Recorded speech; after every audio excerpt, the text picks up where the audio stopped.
Revelation chapter 17 gives us the picture of the world's historic, illicit, spiritually illicit love affair with a demonic and diabolical harlot named Babylon. Gary Stearman is here as we discuss this fascinating subject, who is Mystery Babylon? J.R., there's probably not been a greater discussion in the history of Christendom than the identity of Mystery Babylon, the great mother of harlots. To set the scene, as we're going to be looking at Revelation 17 in today's study, the seventh vial has just been poured out. And J.R., we have, just prior to that, we have the word Armageddon mentioned in Revelation 16:16. And then we have the mention in Revelation 16:19 of a great city being divided into three parts, which then sets the stage for Revelation 17. There's a lot to discuss here. Indeed. Now, this idea of great city from the Greek is the word megalopolis, which of course transliterates into English as megalopolis. And so this city appears to be more than one city. On the outset, we would have to say that she is a megalopolis rather than a metropolis. The scriptures begin by saying, "There came one of the seven angels which had the seven vials and talked with me, saying unto me, Come hither, and I will show unto thee the judgment of the great whore that sitteth upon many waters." Gary, to begin with, this is one of the seven angels. Well, it just happens to be the seventh vial that gives God the idea of go ahead and destroy Mystery Babylon. So this is probably the seventh angel, the one that carried the seventh vial, that comes to him and comes to John and says, I want to show you the judgment of this great harlot. And of course he carried John away into the wilderness and saw a woman sit upon a scarlet-colored beast full of names of blasphemy, having 7 heads and 10 horns. It goes on to describe that she sits upon many waters, then takes her to a wilderness. Now, how can we have many waters and a wilderness at the same time? That's a very good question. Of course, Revelation is loaded with metaphors. Waters in Scripture, J.R., as you know, are nations or peoples. And so here, this harlot sitting upon many waters would be, I think, ruling over many peoples.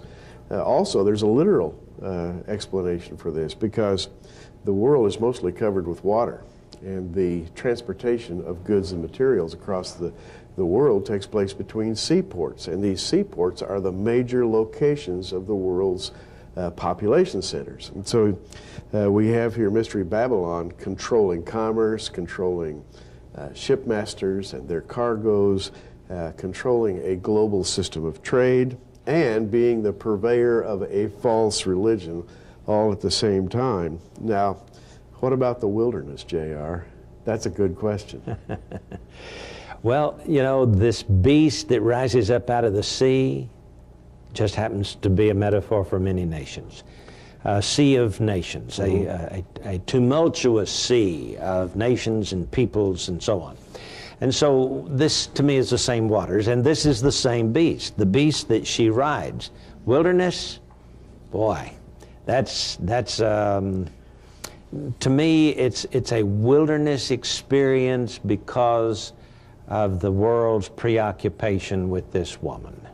Now, there is at least that possibility that we're looking at Babylon, because Babylon that sits astride the Euphrates River just happens to be in a wilderness of sorts. It does indeed, and so you have, you can talk about a spiritual wilderness, you can talk about a literal wilderness. A lot of people have said that Babylon, Mystery Babylon, is the city of Babylon. We rather take the position that it's more global than that. However, the idea of a wilderness, J.R., to me suggests perhaps the exposure of this whole system, which is operating in secret right now, very smoothly, behind the scenes.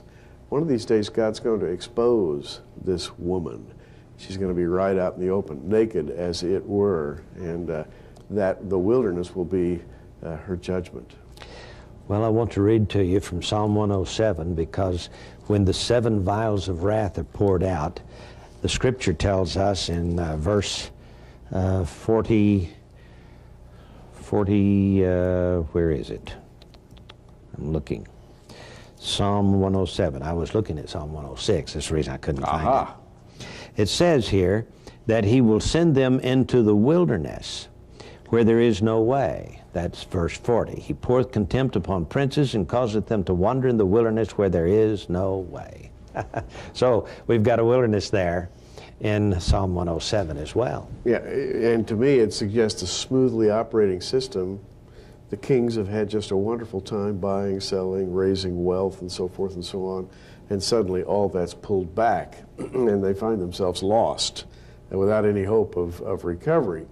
Again, it's metaphoric. It involves people, it involves wealth, it involves nations, and it involves a false system both of commerce and of religion. And commerce, by the way, JR, is the oppressor. False commerce is the oppressor of freedom globally.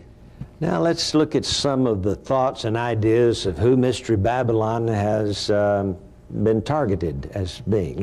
Let's take, for example, first of all, the question is it Europe? Is it Europe? Because today's emerging Europe boasts of being the very essence of Babylon. The new parliament building for the European Parliament in Strasbourg, France, is built, designed as an unfinished Tower of Babel. And you might recall the German archaeologists back around the turn of the century went to Babylon in Iraq, dug up the old gate of Babylon, lifted it from the sands of time, took it back, every brick of it, took it back to Berlin, set it up in a museum in Berlin. So Berlin now has the Gate of Babylon. The Gate of Babylon and the throne of Satan, so called from Revelation 2:13, in Pergamos, the Greek city, by the way, which is one of the 7 churches. There was a huge altar to Zeus there, referred to by John in Revelation as Satan's throne.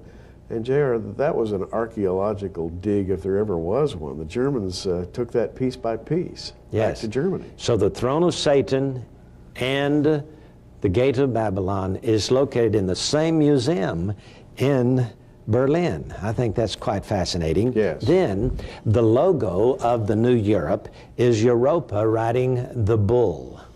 Now the beast, of course, is depicted there as a bull, and she's obviously a type of Mystery Babylon. And the bull, of course, according to European mythology, ancient Roman and Greek mythology, the bull is Zeus, who found her basking on the shores, bathing in the Mediterranean in Lebanon, and then took her over to the island of Crete, and she became the mother of the kings of Europe, according to the theory, or the ancient legend. It's legendary, but JR, there's more than legend there, because what it suggests is that there is a false system of pagan worship going on in Europe, and indeed, when we look, that's what we see. Now, according to the scriptures here, he saw this woman arrayed in purple and scarlet color, decked with gold, precious stones, and pearls, having a golden cup in her hand. And this golden cup is filled with the seed of kings. And so the legend is that Europa bore European royalty. In fact, the Grail legend, the Grail Society out of medieval Europe, believes that the cup that Jesus picked up, and used for the Last Supper bore the bloodline of Europe's kings as well. So the Holy Grail has the seed of kings, and this cup in the hand of Mystery Babylon has the seed of kings. It's absolutely incredible, the analogy between the two. And upon her forehead was a name written, Mystery Babylon the Great, the mother of harlots and abominations of the earth. So this sets the scene for Mystery Babylon and her identity, question mark? Yeah, question mark in a big way. As a matter of fact, JR, we've talked about Europe, but now we can focus down a little more tightly. A lot of people have focused upon Rome and the Vatican. And this as being the headquarters of Mystery Babylon the Great. the mother of harlots. Many arguments have been made in favor of Rome bearing this identification. True or false? Well, we're going to discuss this. We've got a break upcoming, and JR, that'll be an interesting topic. Well, according to almost every leader of Protestant Christianity for the past 400 years, Rome is Mystery Babylon. C.I. Scofield talked about it in one of his footnotes, which we'll give you when we come back in just a moment. Don't go away. We'll be right back. According to Dr. C.I. Scofield, the man who published the Scofield Bible, one I've used for years, ever since I was a child, wrote in a footnote below Revelation 17 and 18, quote, two Babylons are to be distinguished in Revelation: ecclesiastical Babylon, which is apostate Christendom headed up under the papacy, and political Babylon, which is the beast confederated empire, the last form of Gentile world dominion. I like Scofield, but Gary, I have to disagree here somewhat, because I cannot see Rome being the harlot. I cannot imagine the church, be it historical or ecclesiastical or whatever you want to call it, being a harlot. I can see an adulterous wife, but I cannot see a harlot. This is called fornication, not adultery. So I see this false religion as not being apostate Christianity. I see it being more along the lines of mysticism, Eastern mysticism, Buddhism, Hinduism, Shintoism, the New Age movement, the people who practice seances, astrology, etc. I have a thought here before we get into all this. There is a long, long history behind commercialism as paganism. That is to say, commercialism is really not Christian as such. Global commercialism, even the commercialism of the ancient days, the Phoenicians, the merchants of Tyre, as the Bible calls them, were merchants who sailed abroad, and they spread the religion of Baal and Ishtar. And it was an integral part of their trade. That's what they worshipped. And so there is a long intertwining of commercialism and paganism. Not that they are separated into two pieces, but they are one and the same thing, really. There is a Luciferian type religion today. They practice seances, they practice meditation, they use drugs. The Thule Society, for example, and the Grail Societies have used meditation called the mind's eye. They use drugs in order to create the ability to see ghosts or to have out-of-the-body experiences, ESP, and so on. I see this more than apostate Christianity myself. And the United Nations would then be, shall we say, the model. That is the framework upon which this whole thing is built. Yes. And you've been to the United Nations. Yes. There is no prayer chapel in the United Nations, Gary. Isn't that interesting? And there is no form of Christianity whatsoever, be it Roman type Christianity or Protestant Christianity. There's no Christianity. They do have a meditation room, however. And that's Eastern mysticism.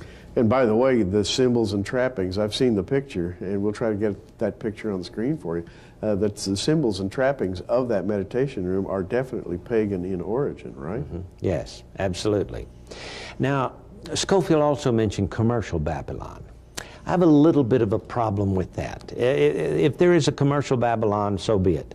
But according to Revelation chapter 18, all of these goods and services that are here, she buys. She's not a seller, she's a buyer of all these things. The merchants of the world are made rich by her continual buying. She is a shopaholic, so to speak. But you know, it's an amazing thing, though. To be a successful merchant, you have to have a buying public, so to speak.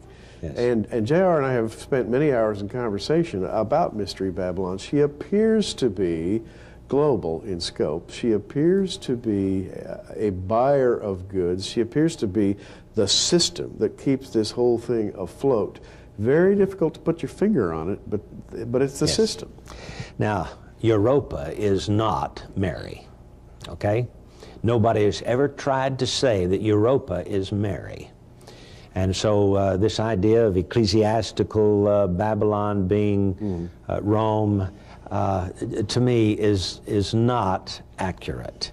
But is it Europa? Is Europe Mystery Babylon? Well, that brings up yet another question. And in his latest article, J.R. has brought into this discussion still another topic. Many have suggested that New York, the port of New York, Wall Street, financial capital, and so forth, might be Mystery Babylon. J.R., true or false? Well, let me tell you, this woman is called the mother of harlots. There are a lot of daughters around, but that's not Mystery Babylon herself. Okay, so I see Europe as one of the daughters. Now, this idea of New York, or even the United States of America, you know, there is a little suburb next to New York, just across the Hudson Bay, called Babylon, New York. And then there's the Tower of Babel, the modern Tower of Babel, the United Nations building, and the world comes there to speak one language as opposed to the confusion of Babel. And so it has all of the trappings. And then there's the Statue of Liberty, which some have suggested is a representation of Columbia, another in the grand style of Mystery Babylon anyway.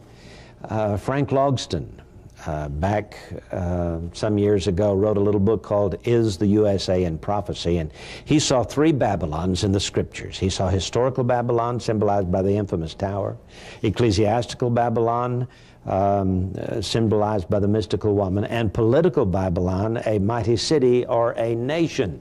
And he suggested, using about 16 different points of comparison, that the United States might be Mystery Babylon.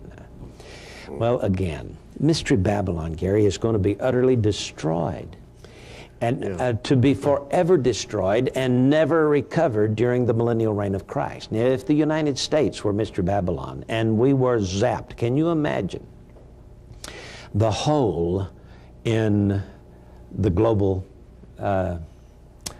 millennial reign of Christ? I mean, can you turn the United States into a wilderness for the next 1,000 years and not recover it? That would be an awful lot of this planet.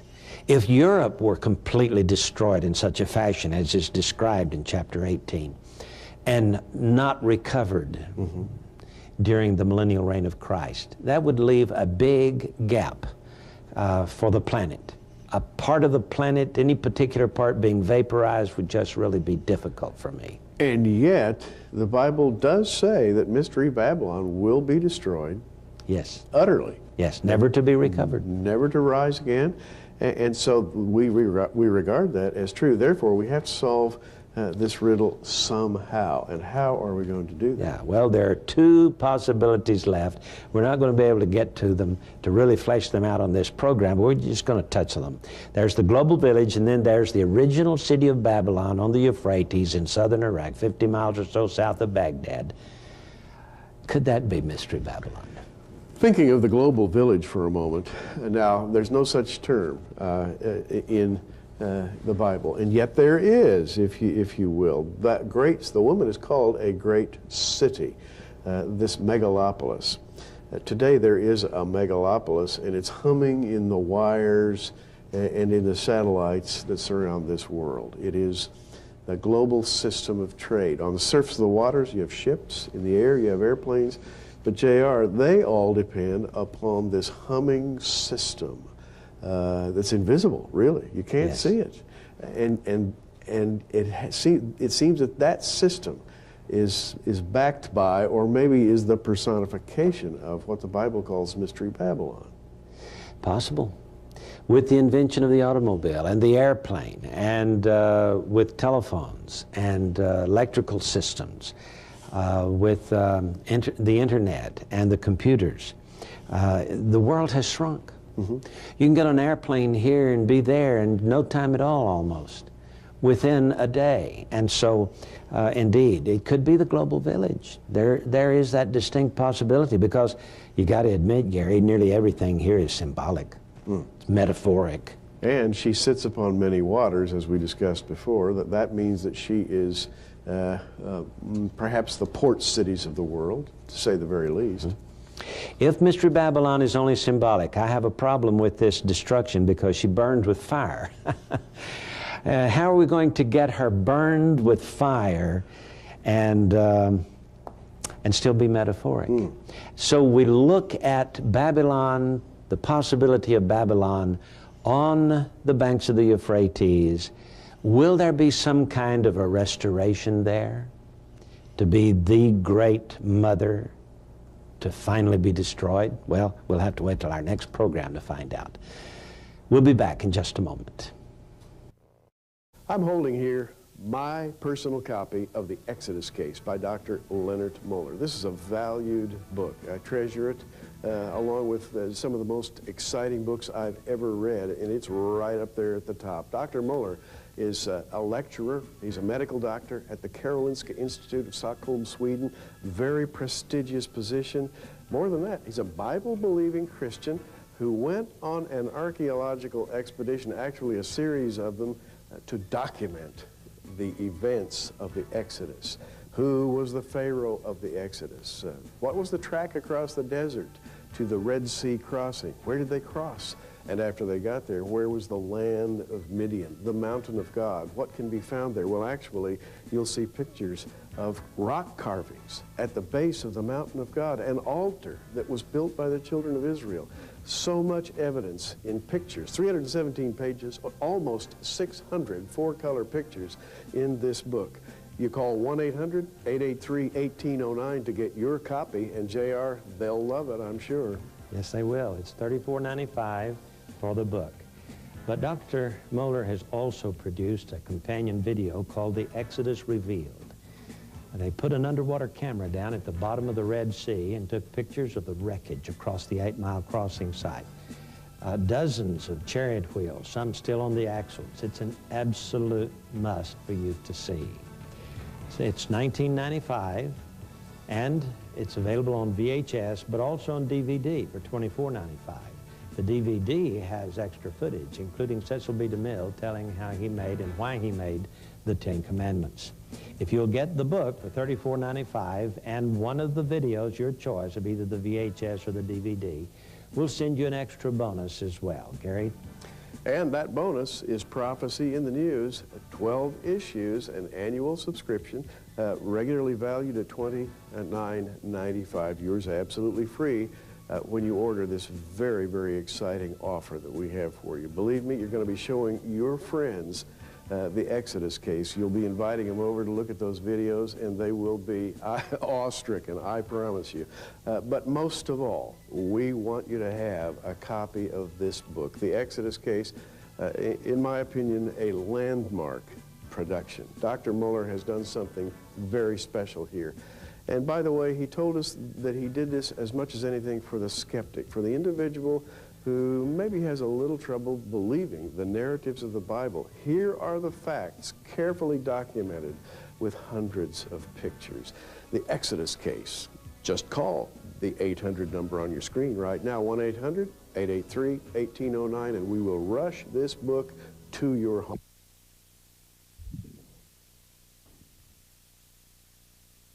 Well, we've just about gotten started on this.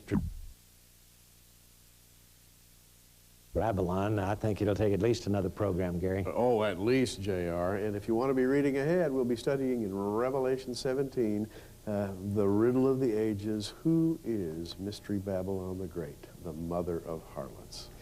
In the closing moments of our program, let me just tell you about this book in their own words, the personal testimonies of men and women of faith. People like Bill Bright, Chuck Colson, James Dobson, Elizabeth Elliot, Adrian Rogers, Ed Young, and others. I'm chapter 5 in this book and would like for you to get it. You know, when an old man dies, it is said a library is burned. Well, you can have the testimonies of the salvation or the conversion experiences of over 50 men and women across America. Order it from us today, will you? $12.95 plus $3 shipping and handling. Call the phone number at the bottom of your screen. This is J.R. Church and Gary Stearman. Until next time, keep looking up.